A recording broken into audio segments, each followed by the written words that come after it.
అది ఇందాక ఎక్స్ప్లెయిన్ చేసామండి. Saraswati, thank you. ట్రైబల్ నుండి మళ్ళీ లోకల్ బాడీస్కు షిఫ్ట్ అవ్వచ్చనో? అలా shift hello sir, ICSE CBSE syllabus వాళ్ళ సిచ్యువేషన్ ఏంటి సార్? ఇంత కష్టపడి ఎగ్జామ్ రాసి జాబు మీరందరూ ఒక గ్రూప్ కండి, ఒకసారి రిప్రజెంటేషన్ ఇవ్వండి విద్యామంత్రికి, ఏదైనా అవకాశం కల్పించండి అని. సో సిబిఎస్ఈ వాళ్ళు ఒక గ్రూప్ అయి మీరు గట్టిగా పోరాడితే, నోటిఫికేషన్ ముందు పోరాడితే, అలాగే కంప్యూటర్ సైన్స్ వాళ్ళు కూడా, కంప్యూటర్ సైన్స్ వాళ్ళకు బీటెక్ వాళ్ళకు ఫిజికల్ సైన్స్ ఎలిజిబిలిటీ ఇవ్వలేదు.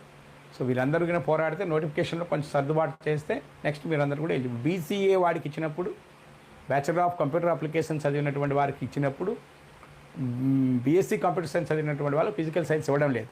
సో ఇవన్నీ కొన్ని టెక్నికల్ అబ్జెక్షన్స్ ఉన్నాయి.